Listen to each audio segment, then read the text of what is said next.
Welcome to the BetQL Daily Boost. I'm Lucy Burge of BetQL.com, and I am joined by Kate Constable and Matt Horner, and we have an NFL Week 2 odds boost for all of you for this weekend on Sunday.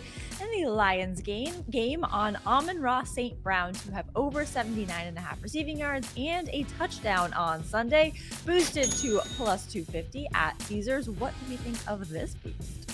Yeah, I don't mind that at all. This will probably be a higher scoring game. I like the Seahawks to cover in this one, but I do think that the Lions are going to be able to take advantage at home in that dome of the Seahawks secondary, which I think is better, but it's still not the greatest in the world. And obviously St. Brown, number one target on the Lions. Jared Goff loves to go to him. 80 yards, I mean, that's really not a lot. Asking for a number one receiver and a touchdown plus 250, I think is great value. What do you think, Kate?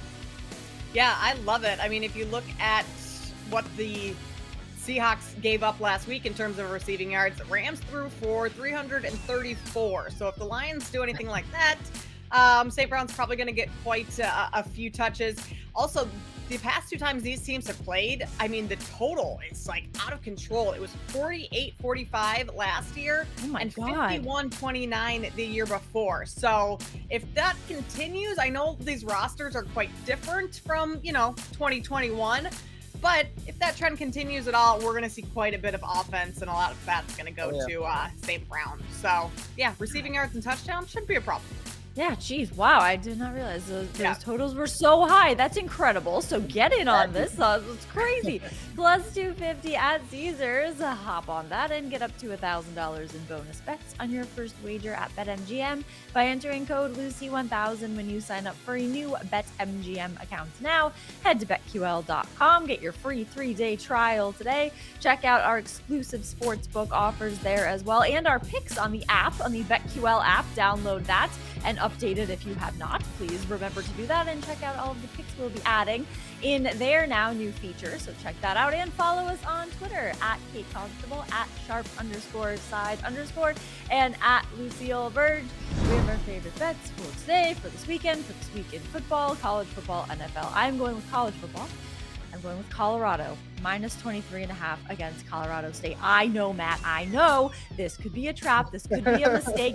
But until they do not use bulletin board material to their advantage, and until that fails them, I am going to ride them until those wheels come off.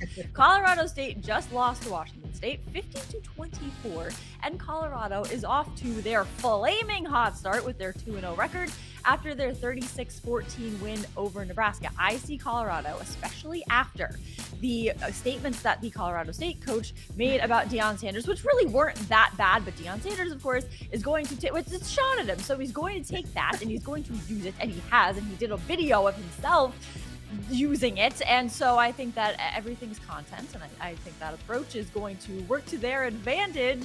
And Shedeur Sanders is just a standout so far. 393 yards and 2 touchdowns last week against Nebraska. I think he will have a similar performance in this game, and I like Colorado to cover this huge spread, minus 23. I put a half unit down on Colorado State plus 24, but I will tell you, I took them against Washington State, and that was a loser. That was a loser. That was awful. So, but who knows? Who knows what'll happen here? I'm going to go to the NFL because the NFL is what I love the best, and 6-1 on the season, absolutely crushing it, and I'm just going to destroy it. I hate this so much. I'm going to take the Bears. I'm going to take the Bears plus 3 against the Buccaneers. I just think it's an overreaction. The Buccaneers are not a good team. They're just not. They beat the Vikings because the Vikings shot themselves just like they did yesterday. They shot themselves. They still managed to cover that game because the Eagles, I don't think, are that great either. But I'm going to take the Bears plus 3 because it's just an overreaction to the line. They were favored by 1.5, and then this week 1 happens. The Bears get blown out, and all these lines in week 2, a lot of them are overreactions. Same thing, like I told you, with the Seahawks game, huge overreaction there. The Bills, I like them this week as well, to the Raiders, under 10. Bears plus 3. That's going to be my bet just because I think the line is way too much of an overreaction. Matt, as a fellow Bears fan, I hope you're right with that. I hope they at least cover and don't get embarrassed again. I'm going to go back to college football, and I'm going to take Florida State wide receiver Johnny Wilson to go over 52.5 receiving yards. If you look at the box score from last week against Southern Miss, Wilson's name is not in it, but he played in that game. He dropped every single pass that was thrown his way. It was an awful game for Johnny Wilson, but reports out of FSU's camp this week, he's been great in practice. Attitude's been great. He's ready to get back out there. And I would imagine, when a player struggles so poorly like that, what do you do the next weekend? You go to them early, try and get them going. I would imagine that's what Mike Norvell and his offense is going to try and do this week. Plus, 6'7", he's one of the biggest receivers in college football. So he's going to have the matchup advantage over pretty much anyone who tries to cover him. And going up against Boston College this weekend, they're not all that great. Wilson had 107 yards and 7 catches against LSU. He can do that against LSU. What can he do against Boston College? I think he's going over 52.5 receiving yards. Love that. May he be the comeback king, because that dropping every pass, you got to come back from that strong. So I like that very much. Love all these bets today in the odds boost plus 250 at Caesars. Get in on that and subscribe to the BetQL Daily Boost wherever you get your podcasts.